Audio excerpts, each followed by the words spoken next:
Secrets of Strixhaven, Episode 2, Travails and Travails.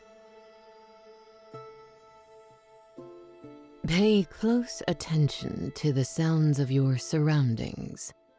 What do you hear? Professor Fel's voice was as rich as fresh soil and as cool as loam. Luen liked it, envied it a little. When Fel spoke, people listened. As the others turned their attention toward the cacophony of nature around them, the bray of unseen and unknown birds, the rustle of the leaves, the distant music from the town not far away, Luen found himself lost in thought. Do the Limerets I saw have schools too? Maybe they favor some kind of private tutoring. The first one had a map, so that means they must have some system of writing and some system of sharing it. But what is it like? Another thought followed on the heels of this one, a thought with wicked teeth and killing intent. Who cares? His eyes flicked back up to Professor Fel. The sting of yesterday's words was still there, mingled with the strange admiration he felt for the man. Even now, part of him wanted to solve the puzzle presented to the students. What were they meant to hear? Luen closed his eyes. The gray-throated thrush is singing beautifully today, Professor Fel. Wouldn't you say? Someone told me you love bird songs. Incorrect, came Fel's answer. He didn't bother to clarify which part was wrong before continuing. Next. Another student answered, an owlin. I hear some creatures, I think. I don't know what kind.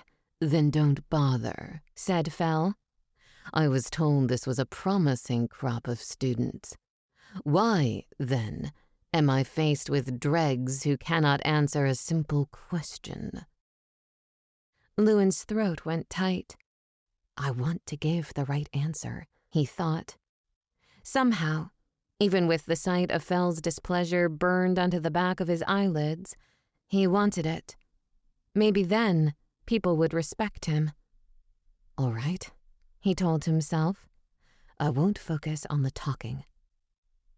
The best way to do that was to put distance between himself and the rest of the class.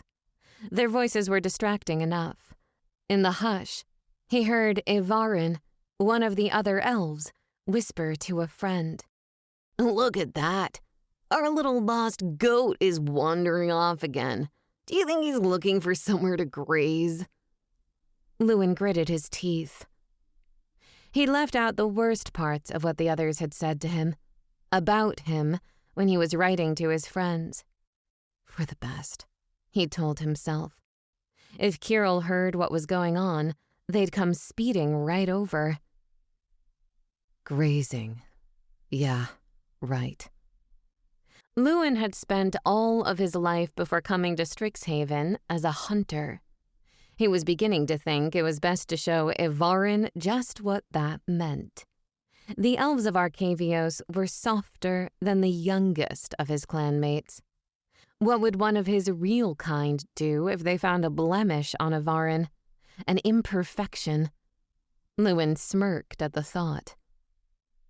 He ran his thumb over the hilt of the knife concealed in his belt. The right thing to do, he was pretty sure, was not mark Evarin. But the next best thing was to give him a chance to take it back. It was only fair. Do you want to repeat that? Evarin turned away from the others. He gathered himself up and stared right down at Luen. I asked if you wanted to graze, Ram Clan.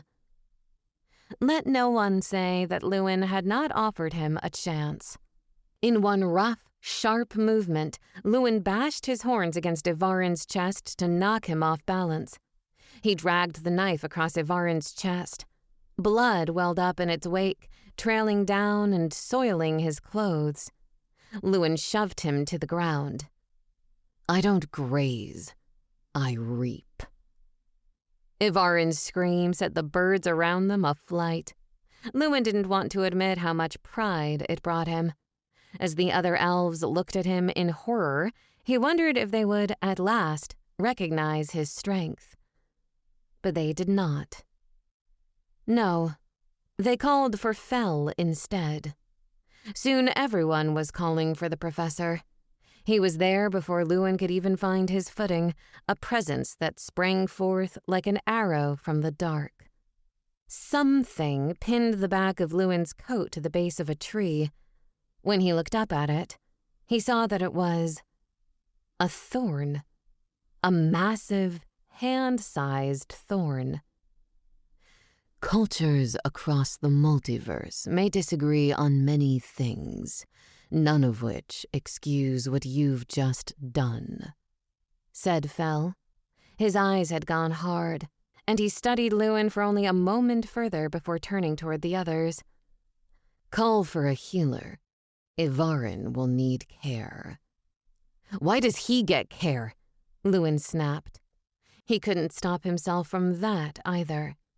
He called me Ram Clan. He's been tormenting me for weeks, but I strike back, and now I'm the problem? You will learn to control yourself, or you will learn to find another home, answered Fel. He waved a hand, the thorn retreating into the tree. Leave us. Find something to do with your time that's more productive than this, or don't come back. 1 breath. 2. This was bad. He had to find something now. He had to. If he didn't, he was going to get kicked out of the school. And if he got kicked out of the school, what was he going to do? He shouldn't have done that. Why had he done that? He'd just been so angry. There was nothing for it now. Either he found something or... Breathe in, breathe out. He had to steady himself. Maybe he could try focusing on his surroundings. There must have been something he'd missed, something everyone had missed. Several different birds, the bands playing, chatter from the shoppers down below. In the distance, the voices of one of the other student groups. Some furry, clawed creature scampering through the trees. He took a step forward. Maybe there was something to this creature that was moving around. Fel seemed to want to know what it was in specific. Which way? Another step. Vines groaned, leaves crunched. The creature's claws scoured against the wood to which it clung. He ran through the options in his mind. A sloth? That was the friendliest of them. If he could hear the thing growl, maybe he could get an idea of its size. And it was then, when he took the 3rd step, that clarity came to him. For with the 3rd step, he heard it loud and clear. A hollow ring under his feet that thrummed all the way up into his body. The Titan no longer held any marrow. Luen grinned. This had to be it. He turned on his heel, away from the creature, and began to run. But just as he did, he discovered another thing Fel might have wanted him to know. Hollow bones could be brittle, even when they were as large as the Titans. Luen fell into the dark. What do you hear? The words echoed in his mind as consciousness returned to him. Amid the pain, they served as a polar north. He could orient himself if he only paid attention. But it was very hard to pay attention. Luen did his best. What did he hear? Words in a language he could not understand. Voices interwoven, such that each of these strange syllables blended into the next and pulled the previous alongside it. A wall of sound. No, nothing so blunt and uncreative as that. This was something else. Though he didn't know what he was hearing, when he let his attention linger on the voices, he felt as if he was becoming a length of thread himself. Here he turned this way, here that, pulled and shaped and... The call of a bird outside saved him, a scissor through the fabric he'd stumbled into. Luen opened his eyes. The sight before him was only a little less unbelievable than what he'd heard. Within the great hollow of the Titan's bones, 6 enormous figures, each with too many limbs undulating in time, sat gathered around a thick snarl of magic. Archaics. The walls of this place, could he call them walls, flickered with light. 32 hands moved in intricate patterns that threatened to overwhelm him as much as the sounds. None of the archaics moved alone. Each one's movements were coordinated with the next, interlinked and overlapping, but never intersecting. With a small grunt of effort, Luen pushed himself up off the heap of vines and leaves and wood. This has got to be something no one else has ever seen, he thought. While his gaze followed the lines of the archaic's hands, he tried to remember if he'd ever heard of anything like this. Not that he'd been here very long, but it had to be unique, right? People would have written about this. Professor Fel couldn't brush this away. No, it was way too big. As he gathered himself up on his haunches, he took out his sketch pad. But the second his pencil skated across the paper, there was trouble. 6 eyeless heads stared up at him all at once. 6 sets of skin stretched over arcane sockets. 6 mouths that were not mouths threatened to scream silent screams. 32 hands stopped in their perfect orbits. He knew it. He could feel it at the back of his neck. Whatever had brought him here, he was no longer welcome. Luen didn't need to be told twice. Heart hammering between his ears, he shoved his sketchbook into his pack and grabbed the nearest vine. All of the muscles in his body activated at once to help him climb back up topside. As he hauled himself up, the chanting, the praying, whatever it was, only grew louder and louder until the words themselves hit him like bludgeons. He was having trouble breathing. It didn't stop him. It couldn't. He pulled and pulled. Empty air sizzled with magic beneath his feet. There was nothing to climb atop when he was dangling in the air like this. Something within him began to scream. I can't give up here. What would Kirill say? Luen tried to picture his friend at the top of this makeshift rope. Even if no one else doubled back for him, he knew Kirill would have. Come on, Lulu, you're almost there. He sucked in a breath. Kirill wasn't actually here, so he'd have to do all of it himself. Come on, Lulu, he said. You're almost there. Over and over, his very own mantra, pulling higher and higher. His arms were sore, but soon enough, he really was almost there.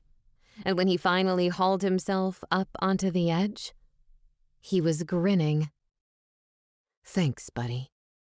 I am no one's buddy, Luen, but it is good that your foolhardy behavior hasn't gotten you killed. Oh, no. Professor Fel hauled Luen up by his scruff. It didn't even seem to trouble him much to do so. With a detached air, he brushed the dirt off Luen's shoulders. I hope you have something to impress me. Luen's fear bubbled up inside him again.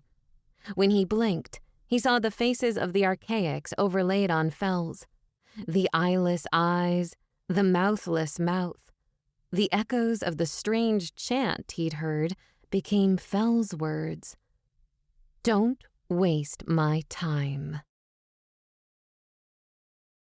So you didn't tell him? Luen hung his head. Tam didn't mean anything badly by it. He knew she didn't, but it still stung to hear it put that way. Had he been wrong to trust her with the story? He scraped the empty jar of his courage and found something to say.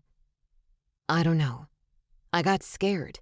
Scared it would be something everyone here on Arcavios already knew about. Then I would look foolish. Tam perched her head on her hand. In the relative privacy of Lewin's student accommodations, they didn't have to worry about interruptions. Well, except from the birds outside. They had a lot to say about everything. I think I know what you mean, she said. Luen glanced at her. She did? Don't look at me like that, she said. I've had reviews with Professor Vess. I know the feeling. It felt like nothing I said to her could possibly be impressive enough to win her over. Like there was always something she would find that was wrong. Luen nodded. Yeah, that's what it's like with Professor Fel. Tam touched a finger to her lips as she considered their options. Behind them, words began to appear on the scribing board. From the precise strokes, Luen guessed it must be Abigail.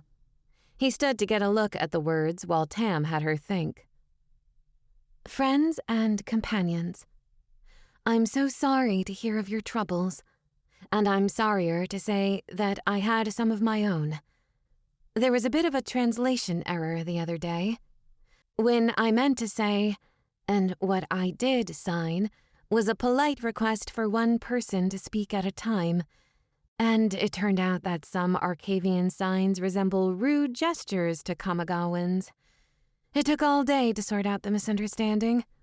But on the bright side, I've learned a lot about Kamigawan culture. Hoping that your expeditions are looking up. Best, Abigail. Tam looked up from her contemplation. Do you think you could talk to Oracle Jodzi about what you saw? Tam said. The sound of her voice surprised him from his thoughts, though her tone was as collected as Fel's. You think she's heard of this sort of thing before? He said. If anyone has, it would be her, said Tam. When I was speaking with her, she told me that all archaics used to be oracles. Time is the only difference. Luen tilted his head.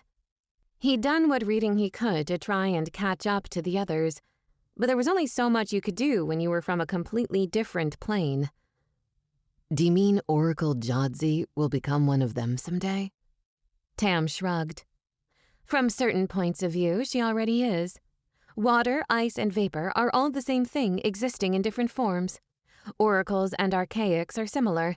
The difference is that instead of removing or adding heat, you're manipulating time. He tried to picture Jodzi's warm face becoming like those gray, unknowable creatures, and he decided very quickly that he no longer wanted to try. Honestly, the existence of archaics on Arcavios has always been something that fascinated me. Can you imagine? Living your whole life out and then being flung back in time. Tam got up. She too looked over the letter Abigail had just written to them. For a little while, it was quiet. Then a question sprang to Lewin's mind. What would you tell yourself? Heat rose to his cheeks. If you got flung back in time, that is. What would you say to your past self? Tam touched the ink on the paper. I don't know. Oracle Jodzi liked to get her tea from one of the shops in town. Luen had seen the logo on her travel mug. He figured if there was any place he might find her for a quick chat, a tea shop sounded just right. Plus, he knew plenty about tea. A little after sunrise the next morning, he headed out to the shop. Too early for any of the students to be there, but just early enough for professors and instructors looking to escape the rush. But Lewin's luck was both better and worse than he expected.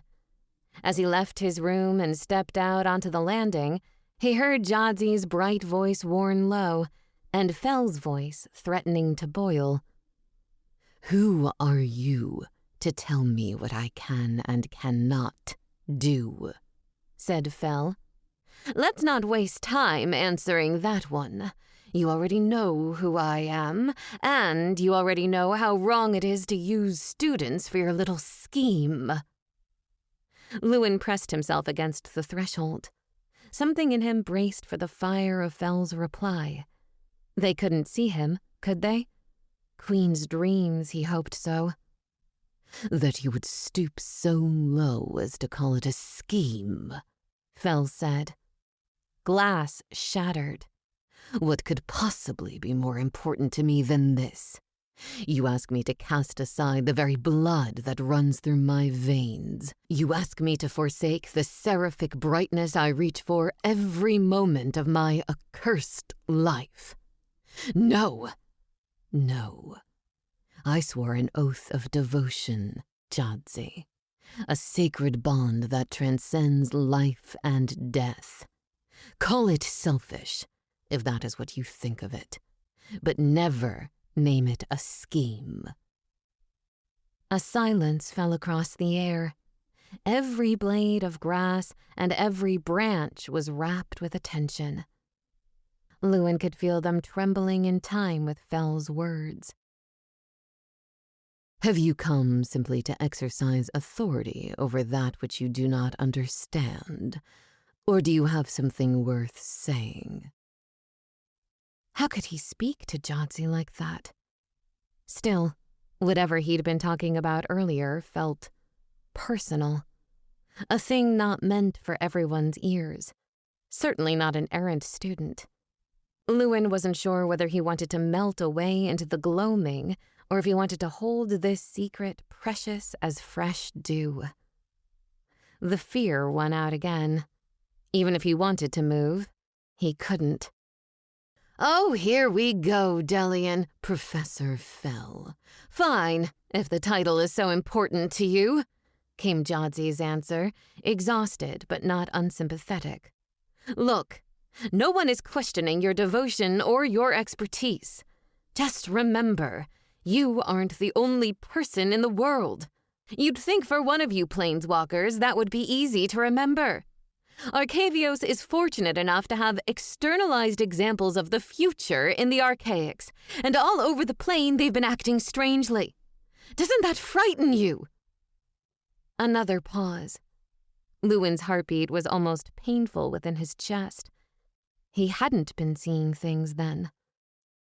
I have my own thoughts as to the causes. Professor Vess and I were due to discuss them, Fel answered.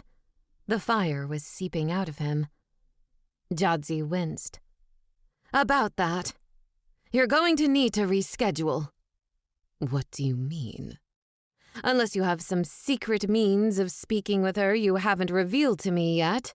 No, not with her. Luen heard Fel starting to pour something. Tea, maybe. Then you won't be able to reach her either. Believe me, I've tried. Sent her more requests for a meeting than I can count. Went straight to her office, you name it. But nothing's worked. No one knows where she is, said Jadzi. A low grumble from Fel. No message left behind. She's not the impulsive type. Nothing, said Jadzi. The others are trying to keep it from becoming a public concern. After the business with Professor Kazmina, another incident might cause a stir. People said the name Kazmina on campus the same way Lewin's clanmates used to whisper Una. What he knew about the situation wasn't much. Some gossip about the first class of interplanar students like himself and Tam, but it was enough that Jadzi's comparison hit him like a rock to the temple. This is bad. I shouldn't be here, he thought. Forgive my earlier bluntness, said Fel. The situation is more serious than I realized. If I had a coin for every time someone said that to me, I'd be rich, said Jadzi. Everyone likes to think they don't put themselves at the center of the timeline, but we all do. You should have met me when I was younger. As Jodzi launched into a story about her youth while attending the university, Luen took a breath. He risked a glance at the pair. The tension was gone. Only two colleagues having tea together. Fel regarded Jodzi with the same curiosity and admiration Luen did, though his was tempered and muted by comparison. Gone, the cage of fear around his heart. The twitch of his fingers told him he could move again. Could he tell them? Could he walk over there and tell them what he'd seen? Luen imagined himself doing it. His tongue stuck to the roof of his mouth. I saw the archaics too. Start easy. But he couldn't make his imagined self say even that. Jodzi was kind and attentive and safe, but Fel? Even if he had apologized to Jodzi, he was clearly not here for the right reasons. And if he really was willing to use students for his own ends, what did that mean if those ends were dangerous? Manipulation was as familiar to Luen as the morning. The thought of being back under someone's thumb, of being judged again. No, he couldn't tell Fel. Whatever the professor was up to, it was too risky. Luen turned on his heel and headed back to his room. Are you sure this must be done, teacher? It's a hopeful thing to ask that kind of question. I wish that I could. Luen's wasn't the voice Tam had wanted to hear. Their camp at the outskirts of the dig site didn't afford them much in the way of privacy. In fact, it was something of a miracle that they'd gotten any privacy at all. Most of the others were restricted to the group cabins. The only reason they had a tent of their own was Luen's little blow-up. Fel thought it wouldn't be good for the others to have to share space with him. But Tam had wanted to keep her friend company, so she'd moved her bedroll over. It was more than big enough for two, more like an outpost than a camping tent. The post keeping up their little canvas home away from home was a good 8 feet tall, and the tent itself was about 9 by 11 feet, if she didn't miss her guess. Big enough to feel livable. Both of them had set up their travel lecterns. Tam had even set up what she assured him was a traditional chandelier wash basin. Staying here had been nice. They were close enough to the site that it required only a short walk, and though the others would sometimes toss things at the tent, there were stains all over it from rotten fruits. A little magic got rid of the smell easily enough. They could also hear the goings-on around them, which meant that they got to hear a lot of the town gossip. Tam liked that. She just wished he'd come back a little later. Swallowing down the ball of nerves that had gotten stuck in her throat, she offered him a smile. "You're back soon," she said. "I hope that means we have nothing to worry about when it comes to the archaics. Oracle Jodzi can be so reassuring, can't she?" And this wasn't a lie. Jodzi really could be reassuring. Tam loved that about her. On the previous few occasions they'd spoken, all the storming seas of her heart had died down to gentle ripples. Truth be told, she envied how much time Luen got to spend with her, and to spend with her alone. She hadn't exactly been honest about that earlier. But it's fine, she told herself. Luen was lonely. Jodzi must have sensed that about him. Probably didn't even need magic to see it either, with the way he'd been skulking about recently. If you called his name, he was just as likely to flinch as he was to smile. A moment of quiet. Was he going to ask her what she was doing? Or about the bowl in her hand? Maybe the rings she adjusted on her fingers as she spoke, polished silver worked into overlapping scales like those of a saw-toothed viper. She looked up at him and she wondered, wished, hoped he would ask. That anyone would ask. Because of her powers, the odds were often in her favor, even if she wasn't actively manipulating them. Not today, though. She can, Luen said. Even Fel isn't immune. But I think all of this might be worse than we thought. Tam winced. Their behavior is unprecedented, then? Worse. I'm not the only one who's noticed the archaics acting strangely. That's the whole reason she's here. Tam steepled her fingers. That certainly complicates things, doesn't it? She ran through the options in her head, each facet of the problem part of a fractal she could turn this way and that. What did she say about the chanting? It sounded important. Luen looked away. You didn't tell her. It wasn't a question this time. Luen, you know we can trust her. And if you didn't tell her, how do you know why she's here? He pinched his nose. Fel was there, and there was some yelling and... Look, I wish I could tell you that I was brave enough to talk to her, but I wasn't. That's just the way it is. I'm a coward. I ran away from home, and now I run from simple conversations. Tam was up before she knew it. Pulling him into a hug, she made sure to give Luen a good squeeze. He needed it. Maybe she did too. You aren't a coward. Nor was it a simple conversation.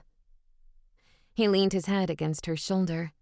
Luen smelled of moss and bark. She'd always liked it. Thank you, he whispered. Then, I think we should tell the others. Maybe Kirill's heard of something like that, or maybe if I can get the rhythm down, Sonar will recognize what it's used for. We need to figure out what kind of magic we're dealing with. With archaics, it's hard to be sure. We definitely need to speak with Jodzi about it, but... Telling the others is important too, she said. But that wasn't what was on her mind as he picked up the quill. Hey, Luen? He glanced over his shoulder. What's up? You don't ever write home, do you? She said. She wanted to know his answer. Maybe he could understand what it was like. Maybe they could talk about it, in their own way.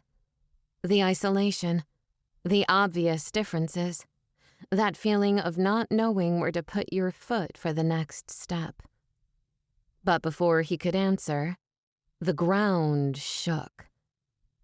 Luen's carefully collected specimens and Tam's models fell right off their hooks and clattered to the ground. Outside, the cheers and music of the camp broke into screams. The lanterns provided the only light as darkness rolled through. Tam ducked out of the tent. A massive figure blocked the gold of the moon. In its shadow, the whole world held its breath. To call this an archaic would be to compare a sparrow to an owlin. A new species? Or simply some sort of mutation? Tam couldn't fathom the answers right now. No, even her inquisitive mind was too focused on a single, primal thought to wander too far astray. Run. She needed to run. Everything in her told her so. Her synapses firing at once, the small animal part of her brain. With her heart racing and her breath short, her body was more than ready. But she couldn't run. There was too much at stake. All around her, the researchers were scrambling, screaming, shoving at each other in desperation. Her fellow students either scattered or failed to muster any magic in the face of such horrifying size. Overhead, miniature galaxies wreathed the massive, unknowable thing, each in and of themselves containing multitudes she struggled to understand. The shadow it cast alone made the research encampment so dark that some of the human students had trouble finding their way. In this umbral chaos, the only light was that which the subjugated stars cast upon them. It wasn't until Tam let her eyes go out of focus that she realized she was looking at star arches hovering around the creature like jewels in a crown. Tam needed to run. Tam needed to do something. But caught in the middle, the only thing her body permitted her to do was freeze. The thing stared down at them. Eyeless eyes, just like Luen had said. How stupid she'd been. Of course he'd been afraid. Tam bit into her tongue. Hard. She needed to force herself to get moving somehow. Just as she did, Luen barreled toward her. A rough slap on her back helped bring her the rest of the way to her senses. "What is that thing?" Luen said. "I don't know," she said. "It looks like—" Words failed her. Impossible. Words didn't fail her. Thoughts didn't fail her. She could solve any problem she could turn around within the confines of her mind. Her teacher had made that point clear. But she couldn't think of words for this. How was she supposed to? "It's standing up." She swallowed. That thing was big enough to blot out the stars, and it wasn't even at full height. Once more, she forced herself to look upon it and realized that Luen was right. It was standing. Compared to the ribs of Titan's grave, it looked natural, where most things seemed infinitesimal. And then, all at once, it was over. The creature turned its unknowable face from them. The body soon followed. With steps large enough to cross between towns in a single bound, it walked away. The trouble was over before it began. Not that it stopped anyone from panicking. The camp was a mess already, and it was only getting messier. Yet she could hear now the professors trying to rally their students, the guards trying to restore order. Slowly, surely, Titan's grave let out a breath. It was not until later, when Fel pulled them away from recovery efforts, that they realized the gravity of what had happened. His eyes burning, Fel asked the two of them if they had seen Oracle Jadzi. That was the moment Tam remembered the old saying about plans. Sooner or later, they always went to waste. Code Una. I repeat, Code Una. The second Kirill saw the words forming across the surface of the page, their breath caught in their throat. When the five of them had come up with the phrase, they'd hoped that it would be years before any of them needed it. I guess heroes don't get to live quiet lives, Kirill thought. 3 a.m. or not, Lulu was in trouble, and that meant it was time to go. Kirill scrambled out of bed. Outfits were a secondary concern, except for their row of shoes. It would have to be the good, ass-kicking boots. No other option. Throwing a cloak on, they barreled out of their tent. I'll steal a cart and maybe a horse. No, I can't do that. That's a crime. Wait, if I requisition it, that's not a crime at all. Huh, good thinking, The rest was lost in a grumbling oof as they walked straight into a Johnny Goldmane. Kirill blinked. Sorry, buddy, but I've got somewhere to be. At this hour, rumbled a Johnny. He tilted his head. And where might that be? To explain or not to explain? Kirill knew they could take on anyone who got in their way, but they trusted a Johnny. At least, they were pretty sure they still did. And also, a Johnny was huge. Promise you're not going to try and stop me. A deep laugh. You know I can't do that. Kirill hung their head back and worked a circle into the dirt with the ball of their foot. Luen and Tam might be in trouble. Oracle Jadzi definitely is. Some kind of huge archaic showed up and carried her away, and Professor Fel is acting really weird and talking about eternal oaths of devotion and... A Johnny quieted them with a hand on the shoulder. Your friends are in danger. Do you think I get out of bed at 3 a.m. if they're not? Kirill said. There was no arguing that point, and they both knew it. A Johnny nodded. You did the right thing to tell me about this. I'll investigate what's going on. Alone? Said Kirill, their voice cracking a little with urgency. No, you can't. You need someone to watch your back, and I need to make sure my friends are okay. I have to go now. What you have to do, began Ajani, narrowing his eyes, is stay safe. We can't act without knowing what the ramifications might be. Running face first into danger is a good way to get yourself hurt. What will you do then, young warrior? A fire rose up in Kirill's belly.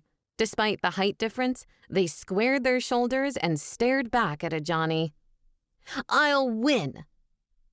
To Kirill's mild surprise, Ajani really did back down. He looked away and sighed. I know that look in your eye better than most. There were times I would have cast aside anything in the world if it meant keeping my pride safe. And later, my friends. The buzz of the magical air only seemed to highlight the silence that followed. Kirill had the feeling it was better to let him talk, just as long as he got out of the way. I'll offer you a compromise, Ajani said. Let me speak with the other professors and see what I can learn. An hour at the most. After that, we can leave together. Kirill rubbed their chin as they considered how this fit within their grand plan. You had to make a show of considering the things people proposed to you. They'd learned that much from their family's business dealings. Sure. They held out a hand to shake, and Ajani obliged. In the meantime, see to it that our carriage is prepared for travel. We don't know what we might encounter when we arrive. But don't go wandering off. Trust me, Kirill. Nothing worth doing is worth doing alone. Fine, Kirill said. I don't want to end up with another demerit anyway. Ajani stepped out of the tent. Kirill turned and set about picking up their pack. The next time Ajani checked in on them, 15 minutes later, they would already be gone.